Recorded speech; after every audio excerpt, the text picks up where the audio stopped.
اردو کور کے معزز دوستوں، کیا آپ نے کبھی کاف کے پہاڑ کے بارے میں سنا ہے؟ ایک ایسا پہاڑ جہاں ہمیشہ اندھیرا رہتا ہے، جہاں چاند، سورج اور ستاروں کی روشنی نہیں پہنچ پاتی۔ کچھ لوگوں کا خیال ہے کہ یہ پہاڑ جنات کی دنیا میں داخل ہونے کا دروازہ ہے، جبکہ کچھ لوگوں کا ماننا ہے کہ یہ پہاڑ سمندر کی گہرائیوں کے نیچے ہے۔ یہاں تک کہ کچھ لوگ تو اس پہاڑ کو قرآن میں موجود سورہ کاف سے بھی جوڑتے ہیں۔ لہٰذا سوال یہ ہے کہ آخر یہ ہے کہاں، اور کیا واقعی وہاں مافوق الفطرت مخلوقات موجود ہیں؟ پیارے دوستو، کاف کو کوہ کاف یا جبل کاف کے نام سے بھی جانا جاتا ہے۔ یہ پہاڑ عربی اور ایرانی ثقافتوں میں ایک پراسرار پہاڑی ہے اور اسے زمین کا بالکل آخری کنارہ سمجھا جاتا ہے، جہاں تک کوئی بھی پہنچ نہیں سکتا۔ مشرق وسطیٰ کی افسانوی داستانوں کے مطابق اس جگہ ایک عجیب الخلقت پرندہ موجود ہے جو جسامت میں اتنا بڑا ہے کہ ایک پورے ہاتھی کو اپنے پنجوں میں اٹھا سکتا ہے۔ شیعہ فقہ کے مطابق ان کا امام جو قیامت سے پہلے ظاہر ہوگا اسی کاف پہاڑ میں کہیں موجود ہے، اور یہی وجہ ہے کہ یہ پہاڑ کسی کو نظر نہیں آتا۔ جبکہ مشہور تاریخ دان الطبری کے مطابق اللہ نے کاف پہاڑ کو دنیا کے گرد تخلیق کیا ہے۔ یہ تمام دنیا اس پہاڑ کے دامن میں ایسے ہے جیسے ایک انگلی میں انگوٹھی۔ کوئی انسان وہاں پہنچ نہیں سکتا، کیونکہ وہاں پہنچنے کے لیے 4 مہینے اندھیرے میں سفر کرنا پڑے گا۔ یہ وہ پہاڑ ہے جہاں نہ سورج ہے، نہ چاند اور نہ ستارے، اور یہ پہاڑ انتہائی شوخ نیلے رنگ کا ہے، جس کی وجہ سے آسمان ہمیں نیلا نظر آتا ہے۔ ناظرین گرامی، یہ دراصل اسی پہاڑ کا عکس کردہ رنگ ہے۔ اگر یہ پہاڑ نہ ہوتا تو آسمان کا رنگ بھی نیلا نہ ہوتا۔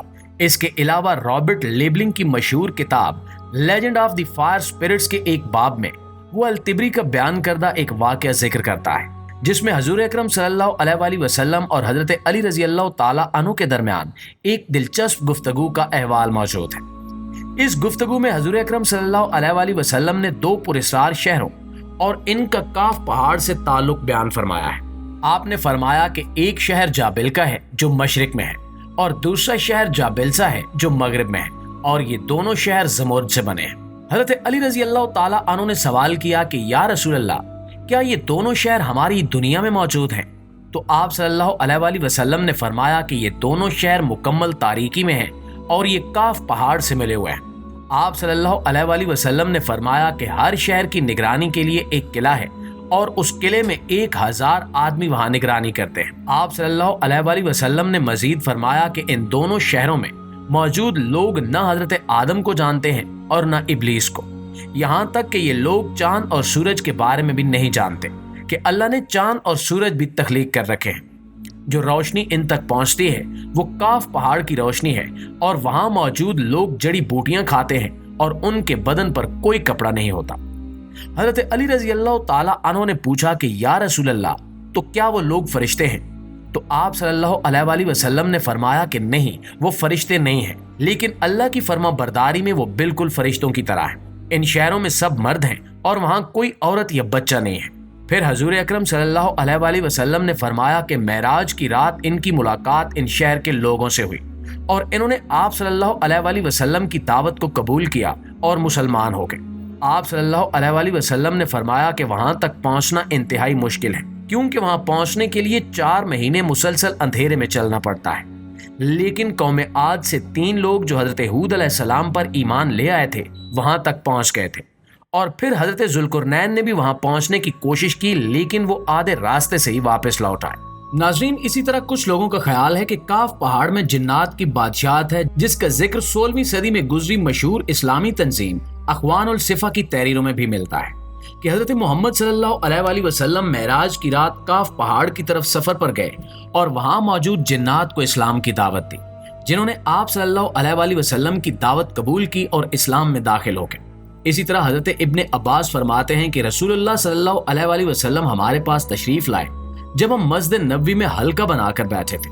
آپ صلی اللہ علیہ وآلہ وسلم نے فرمایا کہ کیا کر رہے ہو؟ ہم نے عرض کیا کہ ہم سورج کے متعلق غور کر رہے ہیں کہ وہ کیسے طلوع ہوتا ہے اور کیسے غروب ہوتا ہے۔ فرمایا تم نے اچھا کیا، اس طرح سے مخلوق میں فکر کرو، خالق کی فکر مت کرنا، کیونکہ اللہ جس کے لیے جو چاہتا ہے پیدا کرتا ہے۔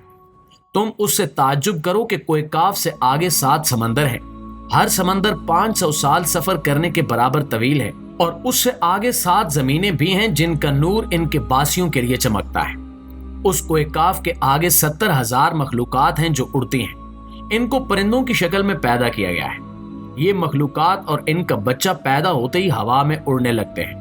یہ اپنی تسبیح کی ادائیگی میں ذرا برابر وقفہ نہیں کرتے۔ ان کا کھانا بھی ہوا ہے، ان کا پینا بھی ہوا ہے، ان کا لباس بھی ہوا ہے، ان کے برتن بھی ہوا کے ہیں۔ وہ یہ نہیں جانتے کہ اللہ نے حضرت آدم کو پیدا کیا ہے، اور نہ ابلیس کو جانتے ہیں، اور نہ ہی ابلیس کی اولاد کو جانتے ہیں۔ پیارے دوستو، کوہ کاف کی داستانیں صرف عجیب و غریب مخلوقات اور پراسرار مقامات تک محدود نہیں ہیں، بلکہ اس پہاڑ کے ساتھ کئی اور دلچسپ روایات بھی جڑی ہیں جو اس کی اہمیت اور دلکشی میں مزید اضافہ کرتی ہیں۔ کہا جاتا ہے کہ کوہ کاف کے اندر کئی خفیہ دروازے اور راستے ہیں جو دنیا کے دوسرے ایسے مقامات تک لے جاتے ہیں جن کا ذکر عام انسانی علم میں نہیں ملتا۔ ایک قدیم روایت کے مطابق کوہ کاف کی پہاڑیوں کے نیچے زیر زمین خزانے چھپے ہوئے ہیں جن کی حفاظت جنات کی فوجیں کرتی ہیں۔ یہ خزانے سونے، چاندی اور قیمتی پتھروں سے بھرے ہوئے ہیں، لیکن ان تک رسائی صرف انہی لوگوں کو ملتی ہے جو جادوئی یا روحانی طاقتوں کے حامل ہیں۔ ایک اور مشہور داستان کوہ کاف کے ساتھ جڑے ہوئے پراسرار جادوگروں کی ہے۔ کہا جاتا ہے کہ کوہ کاف کے ایک حصے میں ایسے جادوگر بستے ہیں جو اپنی طاقتوں کی مدد سے دنیا کے مختلف مقامات پر اثر انداز ہوتے ہیں۔ ان جادوگروں کے بارے میں کہا جاتا ہے کہ وہ صدیوں سے زندہ ہیں اور اپنی شکلیں بدلنے کی صلاحیت رکھتے ہیں۔ انہوں نے ایسی کتابیں لکھی ہیں جن میں دنیا کے پوشیدہ علوم کا ذکر ہے، اور ان علوم تک رسائی صرف انہی لوگوں کو حاصل ہوتی ہے جو ان جادوگروں کے ساتھ رابطہ قائم کر سکے۔ یہ جادوگر پہاڑ کے اندر موجود ایک خفیہ شہر میں رہتے ہیں جسے عام آنکھوں سے نہیں دیکھا جا سکتا، اور وہاں کے قوانین اور زندگی کی صورتیں دنیاوی حقائق سے بالکل مختلف ہیں۔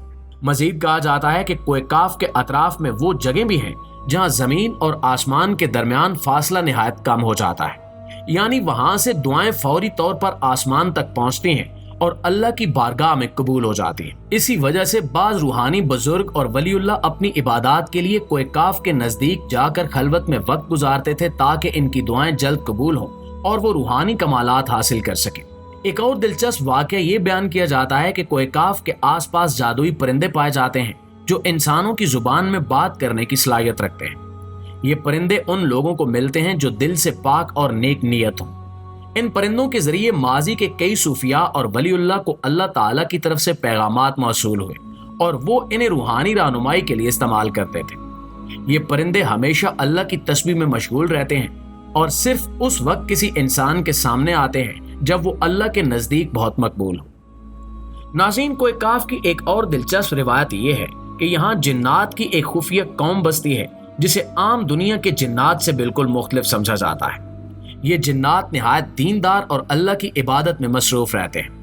ان کا تعلق حضرت سلیمان علیہ السلام کے زمانے سے ہے اور وہ ان کی خدمت میں تھے۔ حضرت سلیمان علیہ السلام کی وفات کے بعد یہ جنات کوہ کاف کی طرف چلے گئے اور وہاں ایک خفیہ زندگی بسر کرنے لگے۔ ان جنات کا انسانوں سے کوئی واسطہ نہیں ہے اور یہ دنیاوی معاملات میں بالکل دلچسپی نہیں رکھتے، لیکن بعض روحانی علماء کا ماننا ہے کہ اگر کوئی شخص اللہ کے قرب کی انتہا کو پہنچ جائے تو وہ ان جنات سے ملاقات کر سکتا ہے۔